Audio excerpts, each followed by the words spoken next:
In this tutorial, I'm going to show you how to weave a Peruvian flat braid with simple household materials and 10 strands of yarn.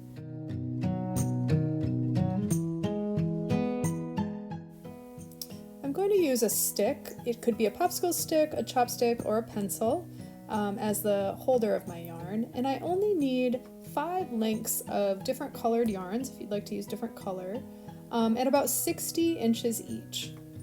And here I'm going to show you how to fold your yarn lengths in half, and then making a half hitch knot, I'm going to position each yarn over the chopstick to hold them in a tension spot. Here's the half hitch knot. I put my fingers through and I twist around until I have a place halfway on the yarn that I can attach to the chopstick.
Now that all of my threads are straightened and in position, I'm going to take the outermost thread on the right and I'm going to go over and under every other thread that is my warp thread hanging from the chopstick. So here you'll see I'm going over, under, over, under. So something I noticed was helpful is that there's 2 threads of each color, and the first thread I was going under and the second thread I was going over.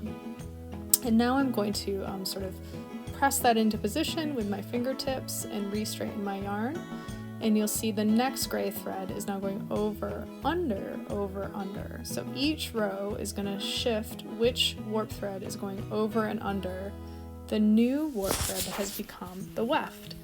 And this continues on. So the weaving is sort of made at a 45-degree angle to how it might normally be woven, because there's not a separate weft that we're using. The warp becomes the weft. So now at the end, the first weft is going to turn down and become a warp on the left side. So as it does its job from right to left, it's now going to go down vertically and become the next warp. I'm on to my first peach thread. I'm going to go over and under again each of the warp threads along the way. So I find this to be pretty simple, but you'll see in a minute here I'm going to attach some chopsticks or knives to the end, because for me it's really helpful to have a hard object, a needle, a chopstick, anything like that to help me pass these threads over and under. It's just a little trick that might make this whole process a little faster for you. The other tool I'm going to go grab is a fork, because I like to pack my weft threads in with a fork as I'm weaving. Here's that fork I had mentioned. It helps me just to get a nice pack.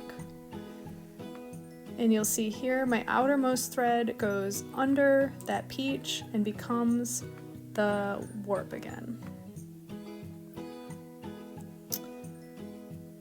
Pack it again, get it nice and tight.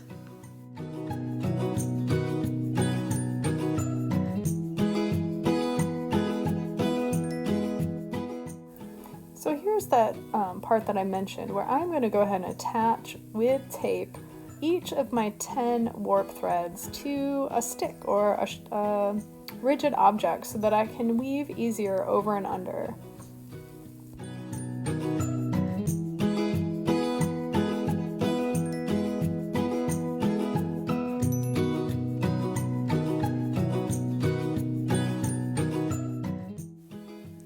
Now that I have these sticks attached, it becomes really easy for me to find the next opening for each of my warp that becomes the weft. So each time as I pass the weft from right to left, I'm really simply able to grab that stick at the end and go over and under. And from here on out, it's about the same. You just keep going. And what you'll see is a really beautiful diagonal pattern that emerges. This weaving, I don't think I mentioned at the beginning, but it does take, depending on how long you want your strip or your band, you should generally use about 1.5 times the warp length of how long you want it to end up. So let's say you did want it to be about 60 inches long as a strip, you would start with 90 inches of thread. That's just generally how weaving goes. It takes up some yarn as you're going. So that can be in your calculation. I don't have a particular plan for this strip weaving or band weaving that I'm making, but it could become a belt, a camera case, strap. I guess it's probably too narrow to become a guitar case strap, but it could be any number of things. This is a traditional Peruvian flat braid, and please continue on and you'll explore many new patterns and textures if you continue to change the elements in your warp and the sequence in your warp.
So I hope you've enjoyed the process of Peruvian flat braiding. It's pretty simple, really beautiful, and fun.